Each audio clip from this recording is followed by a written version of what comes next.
Hello दोस्तों, good evening. God bless you.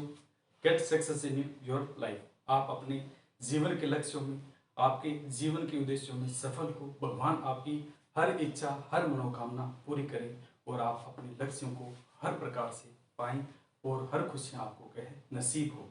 तो हमने पिछले सेशन में जो क्या पढ़ा था, साइकोलॉजी।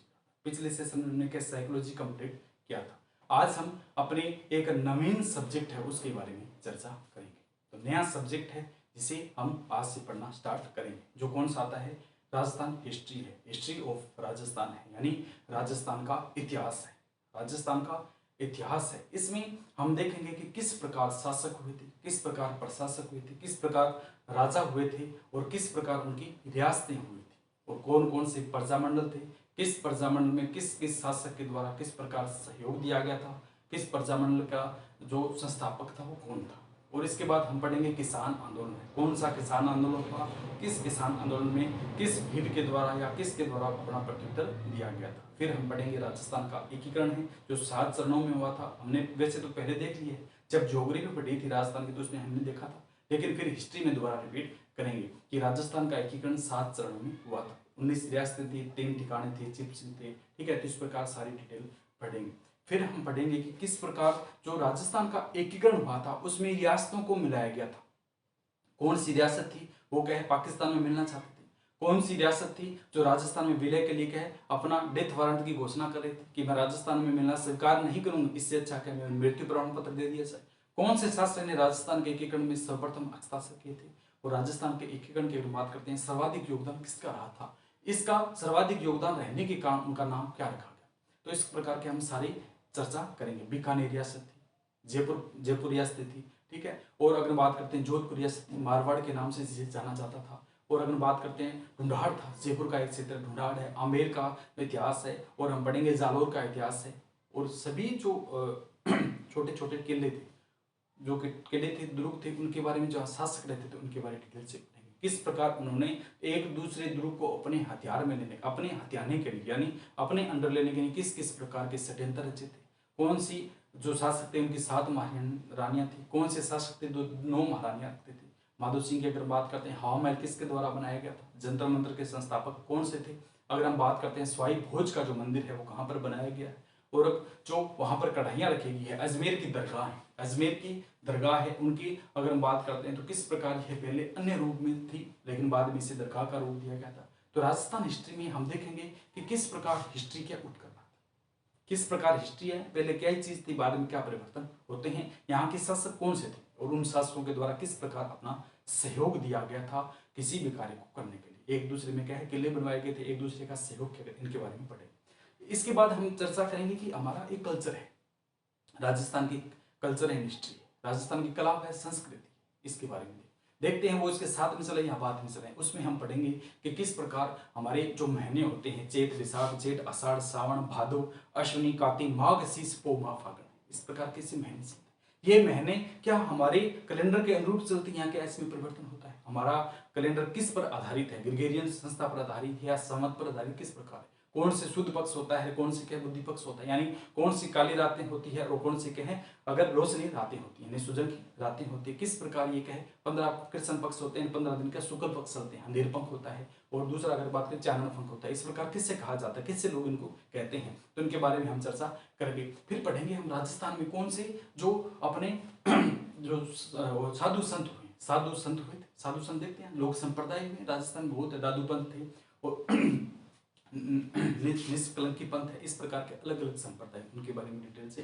पढ़ेंगे। फिर हम देखेंगे राजस्थान के जो है देवता है, लोक देवता है, राजस्थान के लोक देवता है जो ज्यादातर क्या राजस्थान में, जैसे रामदेव जी है, बाबू जी हड़बू जी, बाबू हड़बू रामदेव मांगलिया मेहा पांचों पीर पधारिया गोगा जी किया, इस प्रकार है पांचों पीर पधारिया गोगा जी किया। इस प्रकार एक कहावत लिखी गई है कि पांचों पीर को राजस्थान का सबसे ऊपर माना जाता है। तो ये पीर के बारे में पढ़ेंगे, गोगा जी कैसे थे, हड़बू जी किस प्रकार थे, रामदेव जी कहाँ थे, किस संप्रदाय में इनका जन्म हुआ था, इनके माता जी क्या करते थे, पिताजी क्या करते थे, किस प्रकार ये रामदेव जी के रूप में आज पूजे जाते हैं।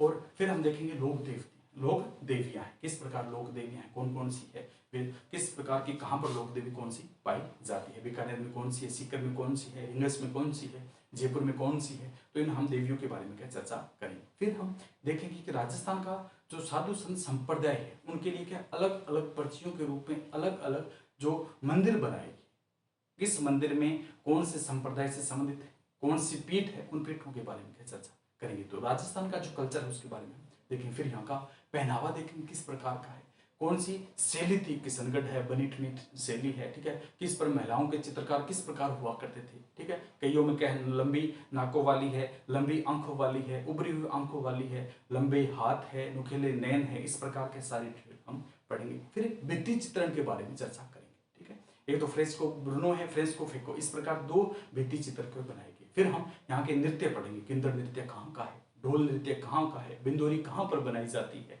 और कबूतरी नृत्य कहाँ क्या किया जाता है, चंग कहाँ बजाया जाता है। फिर लोक वाद्यंत्र पढ़ेंगे, कौन सा वाद्यंत्र है, ठीक है, अवनत है, धन है, तंत है, किस प्रकार है, ठीक है, ढोल है, ताशा है, चिमटा है, ठीक है, इस प्रकार हम जो लोक वाद्यंत्र बजाते हैं वो किससे संबंधित है, यानी कौन से ताशे के माने डमरू की तरह बजते हैं, कौन से तारों की तरह सितार की तरह बजते हैं, एक तारा होता है, तो इनके बारे में हम पढ़ेंगे। तो ये चीजें और इसमें रहेगी है, तो जब हम इसको स्टार्ट करेंगे तो वहां पढ़ेंगे। लेकिन फिलहाल हम आज स्टार्ट करते हैं हिस्ट्री ऑफ राजस्थान है, यानी राजस्थान का इतिहास है। पहले हमने जब राजस्थान का भूगोल पढ़ा था तो आपने अगर क्लास से देखी तो उसमें मैंने डिटेल से बताया था, फिर भी एक बार राजस्थान की हिस्ट्री की ओर अग्रसर हो रहे हैं तो थोड़ा सा यहाँ पर डिस्कस कर लेते हैं। तो इसमें हमने चर्चा की थी कि वेगनर के द्वारा एक सिद्धांत दिया गया था। वेगनर ने सिद्धांत दिया था भूवर्तनीयता का सिद्धांत है, वो विवर्तन का स्थान, यानी प्लेटें हैं वो आपस में सरकती है, ये भूगोलिक संरचना बनी हमारी पृथ्वी मंडल बने हुए, इनमें क्या प्लेटें आपस में संरचना है, इनमें परिवर्तन होता है। तो वेगनर ने कहा था इन प्लेटों के जिससे पहले एक था तो एक ही भूखंड हुआ करता था, एक भूखंडनुमा संरचना थी, धीरे धीरे इन प्लेटों में क्या है खिसकावट आती गई, यानी दूर होती गई, तो इनमें क्या स्थान वहां पर होता गया, ठीक है, जिससे एक तो क्या पेंजिया महाद्वीप बना था और एक पेंथालासा महासागर बना था, यानी पानी का जो क्षेत्र था उसे तो पेंथालासा कहा गया था, और जो स्थल भूखंड था उसे क्या कहा गया, पेंजिया महाद्वीप कहा गया था। इन दोनों के बीच में क्या 33 सागर है, जो वर्तमान में राजस्थान में खारे पानी की झील के रूप में। ये फिर पेंजिया महाद्वीप है, फिर दो भागों में विभक्त होता है, एक तो गोंडवाना लैंड है, एक कौन सा अंगारा लैंड है, गोंडवाना लैंड और अंगारा लैंड है, इन्हीं के मध्य में वो 33 सागर आ जाता है। आज भी राजस्थान में खारे पानी की झील की अवशेष के रूप में बात करते हैं तो वो कौन सा था, अपना 33 सागर है, जो राजस्थान में आज भी प्रेजेंट है। तो गोंडवाना लैंड है, अंगारा लैंड।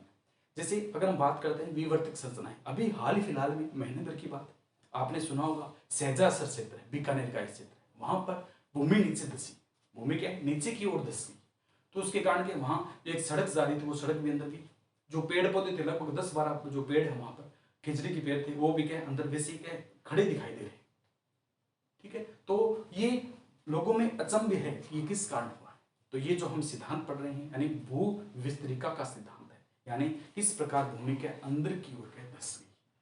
तो भूमि क्या भू भराव किया जाता है, जब किसी भी कारणवश से नीचे की तरफ क्या भूमि खाली हो जाती है तो उसका ऊपर की परतों के द्वारा उसका भराव किया जाता है, जिसे भूभराव कहा, जिसे क्या कहा जाता है, भूभराव कहते हैं। और यही हाल ही में राजस्थान में देखने को मिला है।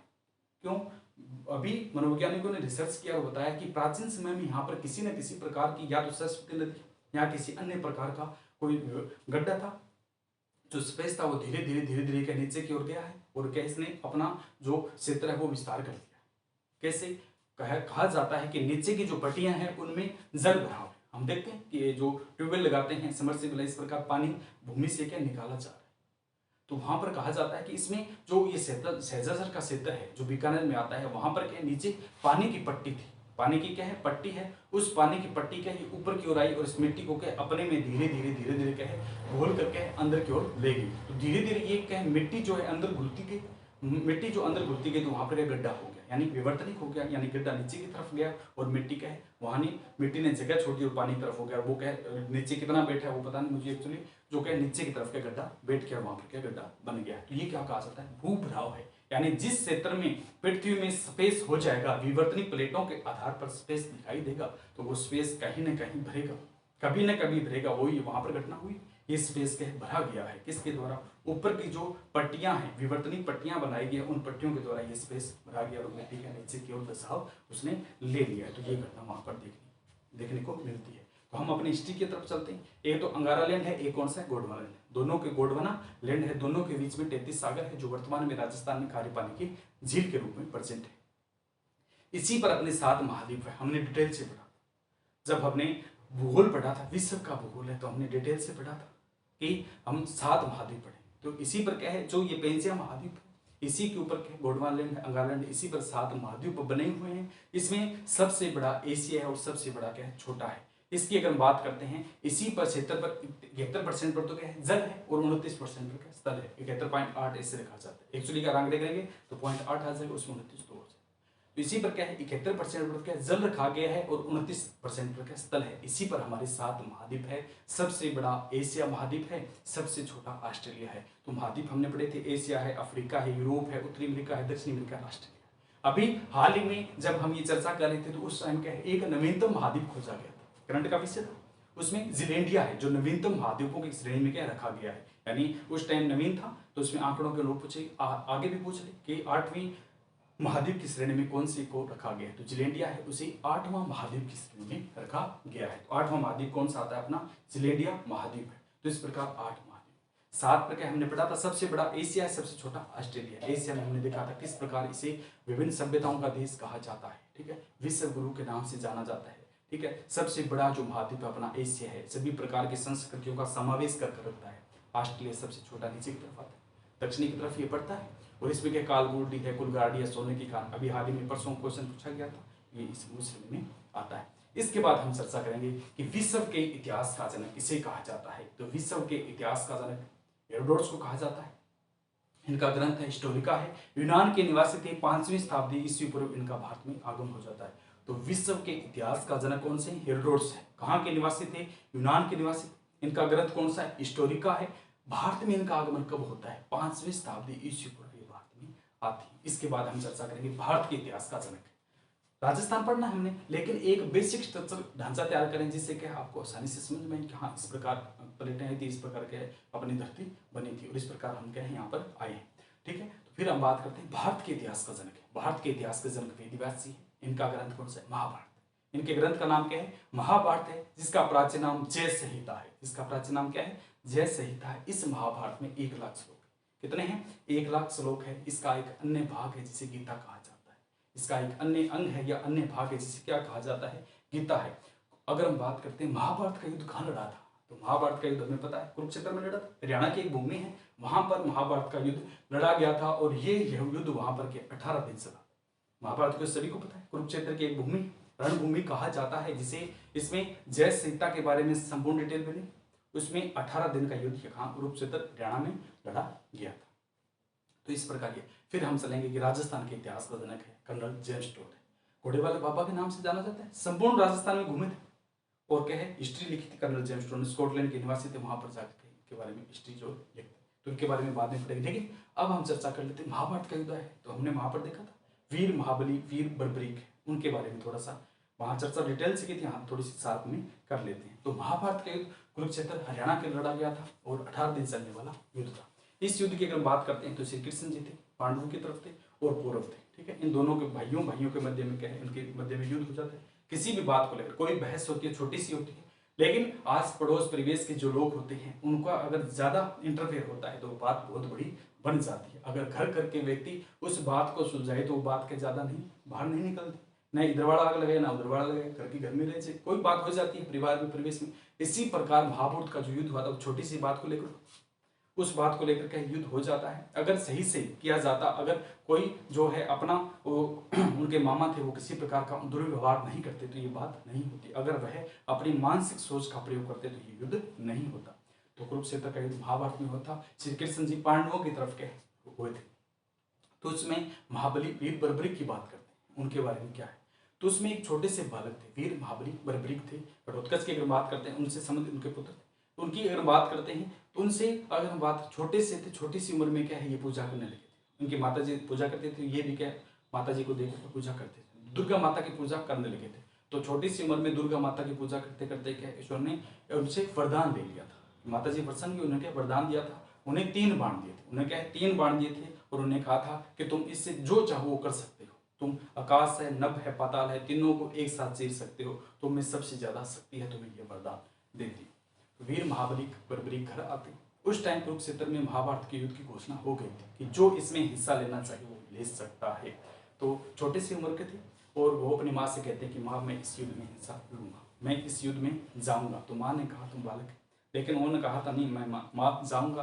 तो माँ ने उसकी क्या इच्छा शक्ति को देखते हुए, आत्मविश्वास को उनके देखते हुए कहा ठीक है तुम जाओ, लेकिन तुम मुझे दो वरदान दो कि जो हारेगा तुम उसका सहारा बनोगे, जो हारेगा तुम उसका साथ दोगे, और जो तुमसे कुछ मांगेगा उसको खाली हाथ नहीं लौटाओगे, तुम उससे के खाली हाथ नहीं लौटाओगे। उन्होंने कहा ठीक है। तो ये कहे घर से निकल दी लीला घोड़ा की सवारी। खाटू श्याम जी की बात करते हैं, लीला घोड़ा सवारी। खाटू श्याम दाता रामगढ़ जिला सीकर है, रिंगर से थोड़ी एंट्री करते हैं तो खाटू श्याम जी का मंदिर बना हुआ देखा होगा आपने। केवल वहां शीश का दान दिया जाता है, किस प्रकार शीश की मूर्ति वहां पर रखी हुई है, केवल शीश का ही वहां पर क्या है शीश को ही क्या पूजा जाता है। तो ये चले गए थे, जा रहे थे तो सामने की श्री कृष्ण जी थे। श्री कृष्ण जी को सब पता था। जब ये चल रहे थे इनके घोड़े से क्या है वहां पर आंधी तूफान ऐसे था, बिजली कड़क रही थी, भयंकर क्या है प्रतिरूप हुआ था। क्यों? इन्हें क्या सबसे सर्वशक्तिशाली उस समय जो माँ दुर्गा के द्वारा क्या है सबसे अच्छे जो वरदान दिए गए थे, यानी 3 बाण दिए गए। 3 बाणधारी कहा जाता है। तर्कस में 3 बाणधारी कौन से? खाटू श्याम जी है, ये वीर महाबली बर्बरी के नाम से पहले जाना जाता था। उस टाइम वीर बर्बरी के थे, ये खाटू श्याम जी नहीं कहलाए थे। लेकिन जैसे ही वहां की तरफ जाते हैं तो श्री कृष्ण जी सामने आते, तो ये क्या चलिया का रूप धारण करके क्या ब्राह्मण का रूप धारण कर पीपल का पेड़ था उसके पास आकर खड़े हो जाते हैं और कहते हैं कि हे बालक तुम कहाँ जा रहे हो, हे बालक तुम कहाँ जा रहे? तो वो कहते हैं कि मैं तो युद्ध करने के लिए जा रहा हूँ। तो उन्होंने कहा तुम्हारी तो खेलने कूदने की उम्र है, तुम इस युद्ध में क्या करोगे जाकर?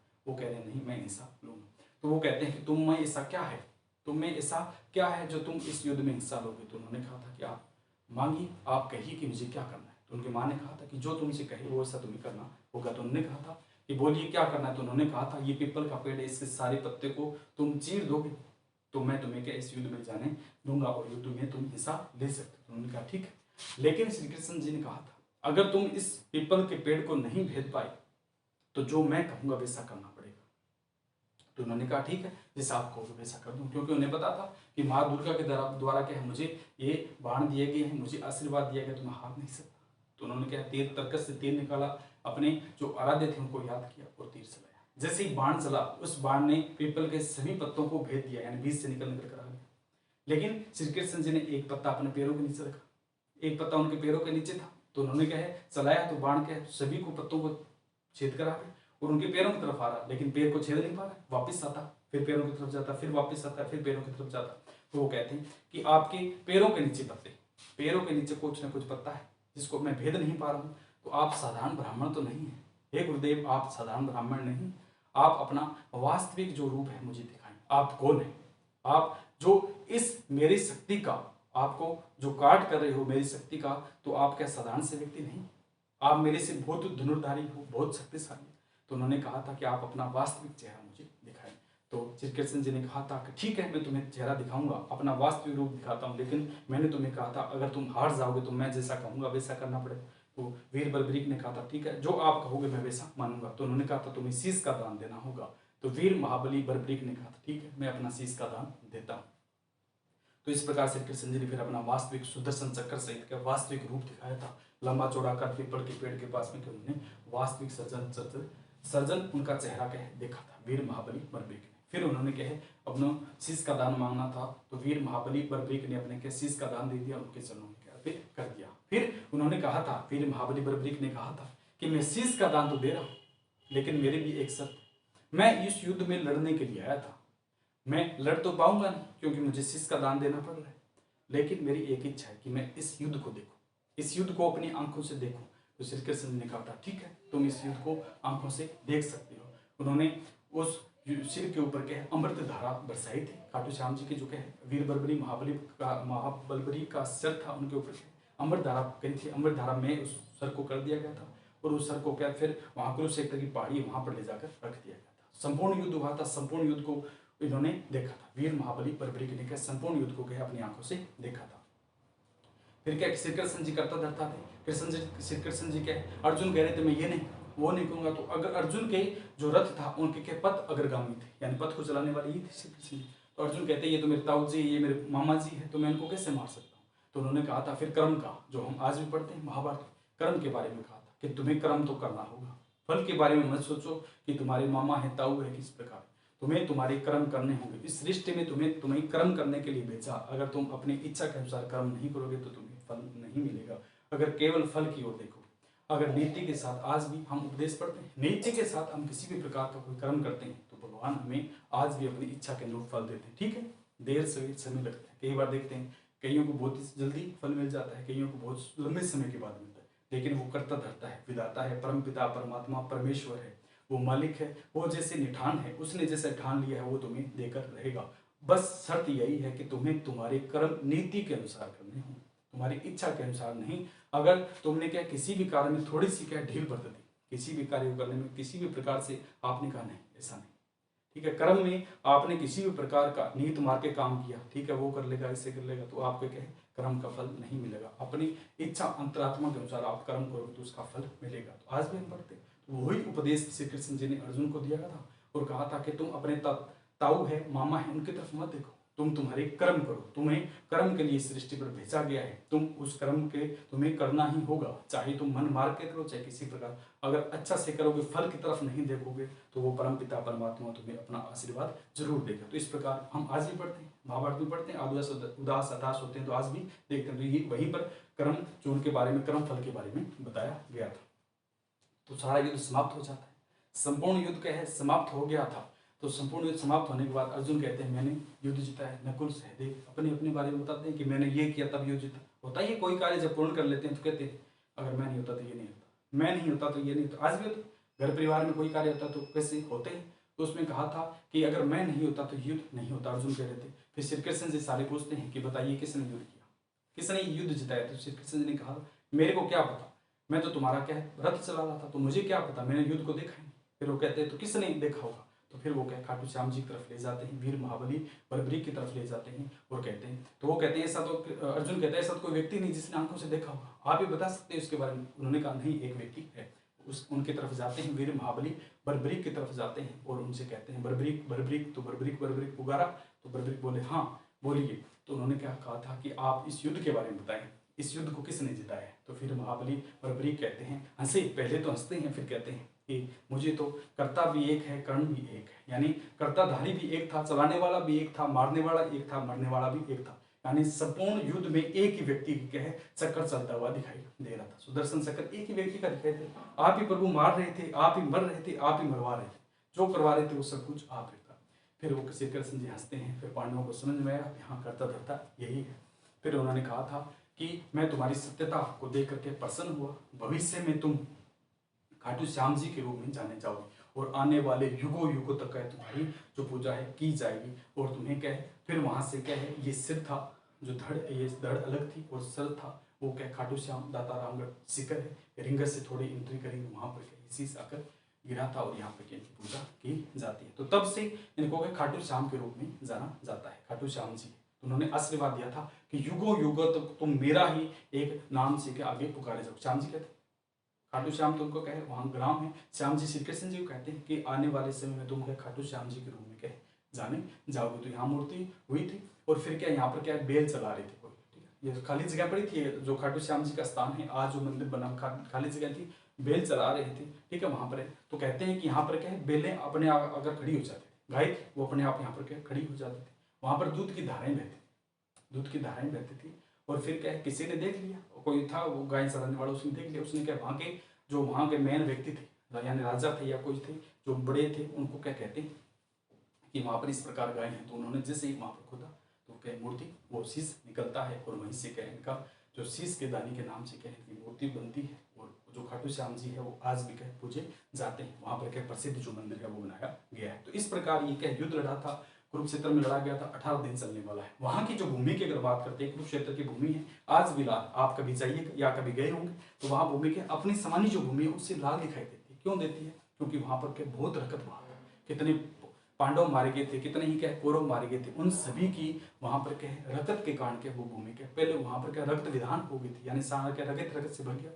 तो आज भूमि क्या उसका रंग आज भी दिखाई देता है। तो इसके बाद हम एंट्री करेंगे राजस्थान की हिस्ट्री, यानी राजस्थान के इतिहास के जनक जेम्स टोड को कहा जाता है। ये कहाँ से आते हैं और किस प्रकार ये राजस्थान में घूमते हैं और किस प्रकार राजस्थान के हिस्ट्री के बारे में बताते हैं। संपूर्ण हिस्ट्री को उन्होंने किस प्रकार के हैं प्रत्येक क्षेत्र में जाकर के उनके बारे में चर्चा की है और उन्हें लिखा है। इन्हें घोड़े वाले बाबा के नाम से भी जाना जाता है। तो अगले सेशन में क्या हम राजस्थान हिस्ट्री की चर्चा करेंगे। तो ये बेसिक्स पॉइंट थे, तो हमने क्या पहले रिपीट किए थे, लेकिन एक बार थोड़ा सा क्या बता दिया आपको, जिसने नहीं देखा हो वो एक बार देख लेना। फिर हम इसके बाद में क्या राजस्थान हिस्ट्री की शुरुआत करेंगे। तो ओके दोस्तों, खुश रहें, मस्त रहें और आगे बढ़ते रहें। Thank you.